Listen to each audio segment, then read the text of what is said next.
Welcome in, ladies and gentlemen. Lee Snyder here with you on the Mayo Media Network, and thank you for tuning in. As you know, I am here to preview the two-match UCL slate this Tuesday on DraftKings.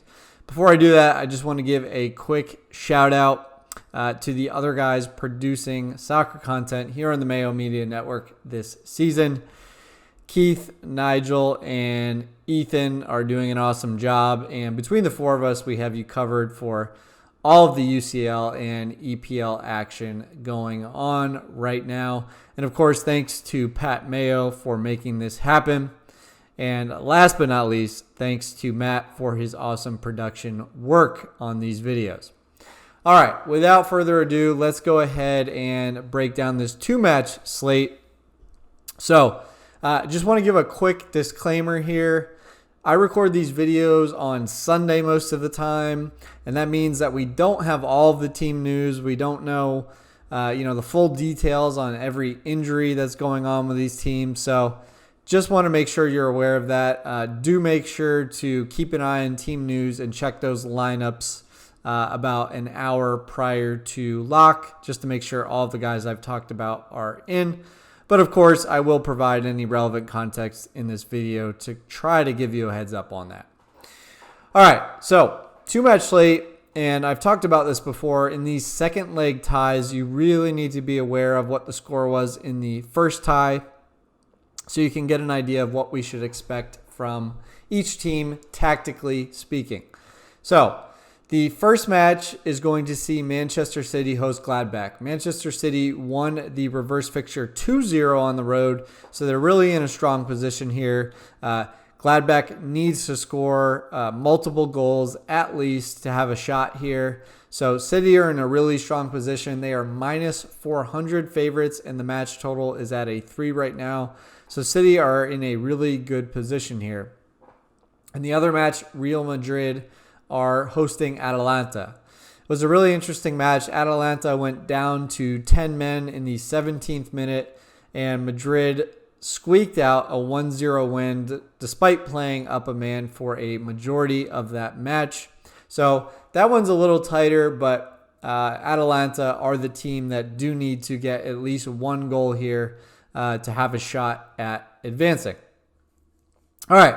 Now that we've laid the groundwork for what's going on in these matches, let's go ahead and get into the picks, and let's start at the forward position as usual. So the first forward I'm looking at is Luis Muriel at 8.8K. I think that Muriel is going to start over Ilčić as he did in the reverse fixture, and if that is the case, we're looking at a player for Atalanta that is going to be taking a large share, possibly the majority of their corners and direct free kicks. And he also could be the penalty taker with Ilčić on the bench. So, look, there is some concern with Muriel in that he doesn't typically go 90 minutes. But I think we can really throw his stats out from the reverse fixture because a tactical substitution was made with Muriel since they were down to 10 men. This is a completely different scenario. Atlanta are a team that like to attack. They need to attack. And Muriel is going to be a focal point of the offense for them. Now, if Ilčić replaces Muriel in the starting lineup, it's basically a like-for-like swap, and I would like him as the play. All right, moving on to a value forward, and look, there are some guys from Gladbach down in the 6K and below range, but it's a really tough spot for Gladbach on the road against a very tough City defense that rarely concedes goals. So if I'm looking at a value play at forward, it's going to be at 7.5K, and the guy I'm looking at is Sergio Aguero. So, there's multiple City forwards that could start here, and Riyad Mahrez is a great play. But I really like the price on Aguero at 7.5K. He's the only player on this slate that has implied scoring odds over 50%. So we're getting pretty good value for our money based on those scoring odds. And Mahrez has a great floor, yes, but there are midfielders that I would rather play in that salary range if we're looking for a floor. And I rather just take a forward who has the best scoring upside on the slate, and that man is Aguero. Now, just to mention, Aguero had been injured for quite a while, but he finally got 90 minutes under his belt over the weekend, and he was back on penalty duty for Manchester City. He converted a penalty in that match over the weekend. So things are trending in the right direction for Aguero. All right, moving on to the midfield position. And look, this is the easiest play on the slate for me. Kevin De Bruyne at 10K. He was rested over the weekend. Fully expect him to come back into the starting lineup for Manchester City and try to put this tie to bed for them against Gladbach. I understand that Manchester City could just sit on their lead, but they're not a team that's going to do that. They're going to dominate possession. They're going to get their chances. A Gladbach team that is going to have to be a little aggressive here, play a riskier style to try to score. I think that absolutely means that City are going to have tons of chances in this game. And Kevin De Bruyne is the best player for Manchester City. He's their primary creator. He takes all of their set pieces. So he is a no-brainer for me, even at 10K. All right. The next midfielder I am looking at is Toni Kroos from Madrid. So Kroos is, you could say a poor man's Kevin De Bruyne. He is taking all of the set pieces for Real Madrid.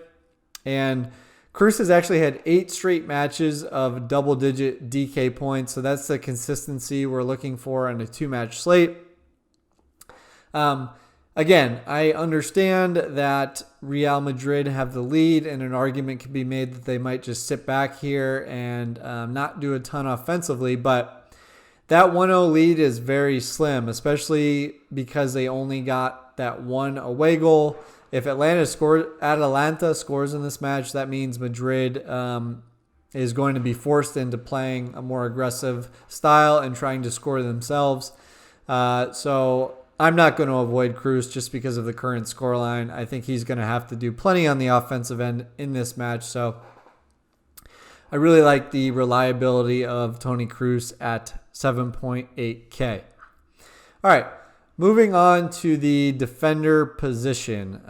Defender is pretty thin on this slate. There are not a ton of high-end plays that stand out. Gosens from Atalanta is one that I do like, but I'm looking for value at the defender position so I can pay up for players like De Bruyne and Muriel and Kroos. So I'm looking at another Atalanta fullback as my top-end option, and it's I'm not going to pretend I can pronounce this one correct. It's Maele, I think. It's Maehle. He's going to fill in at wingback again for Atalanta here due to injuries. In the reverse fixture, when Atalanta were down to 10 men, he still managed 6 DK points, which was a really strong output. As mentioned, Atalanta are the team that needs to attack here. He's playing as a wingback, so I do think he's going to outproduce that 6 DK points he had in the last match, as long as Atalanta don't go down to 10 men early in the match once again, which I do not expect to happen here. And then we could have a really nice value option in Oscar Wendt from Gladbach. Now, let me give you a little context here. I generally do not like playing fullbacks against Manchester City because City dominate possession and their opponent does not often get the chance to get forward and attack often. And when they do, it's often on a counter, right? So it's not possession based. It's not a situation where fullbacks are often getting forward from the team opposing City. But with that being said, Oscar Wendt is slated to start, and he's only 2.9K. So that's very cheap for a fullback. But the other thing with Wendt here is that he is an offensive-minded player. This is a guy who has scored goals, who has provided assists from the fullback position, has even taken set pieces in the past for Gladbach. So I think there's a lot to like there at only 2,900. And really, in a 2-match slate, you have to think about what the optimal construction is. And for me, because there's not any obvious obvious defender choices, I'm looking to pay down at defender and pay up elsewhere for the reliability of players like De Bruyne and Kroos. All right, finally, everyone's favorite position, goalkeeper. So, typically I like to pay down a goalkeeper, and that worked very well last slate with Marquezin from Porto. I think he had 14 points just based on his save volume alone. But I am going to take the opposite approach here, and I like paying up for Ederson. So I don't recall if I mentioned this in the last video, but one of my favorite things to do in second leg ties is take keepers who are leading the tie going into the second match. The reason being is this. They are facing an opponent who needs to force the issue, which usually leads to a bunch of low percentage shots on goal, which in turn leads to plenty of save volume for that keeper. So I think Ederson is likely to have the opportunity to make a number of saves here, but on top of that, Ederson has the highest win percentage and the highest clean sheet percentage of any keeper on this slate.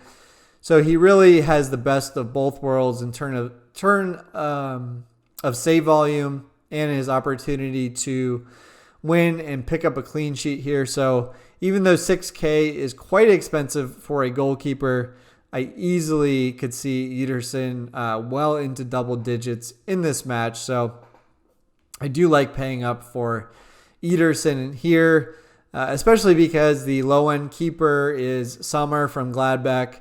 That just sounds like a nightmare because I think City could easily hit Gladbach on the counter and score a number of goals and not give him the opportunity for saves. So I do lean towards paying up for keeper on this slate.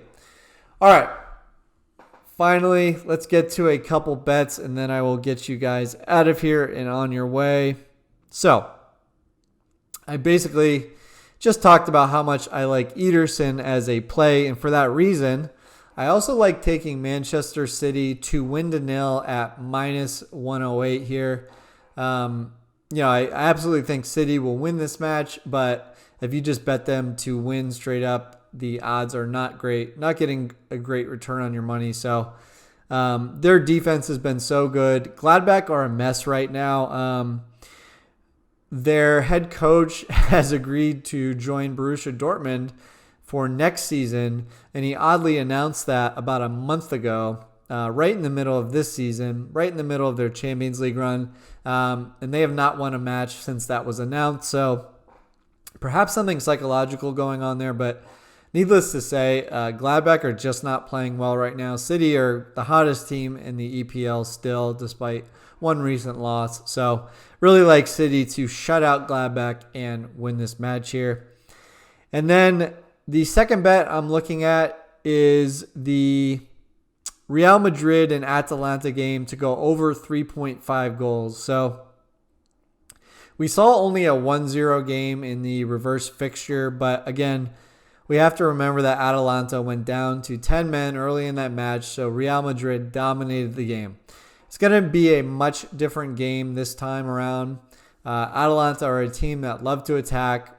They're going to be playing an aggressive, risky style. I do think they score, but I think Real Madrid are going to have tons of opportunities to score themselves, especially on the counterattack. So I think this could be one of those crazy games where the changing scoreline changes the tactics for each team because the aggregate's changing. And I think we could see a lot of goals in this one. So I like over 3.5 goals at plus 180. All right, guys, that is going to do it for me. Thanks for tuning in. Hope you're finding the content helpful. And as I've previously mentioned, if you're interested in my in-depth soccer content, you can find all of that at numberball.com, where I cover all the EPL and UCL slates. Thanks for tuning in. Good luck, and I'll see you guys next time.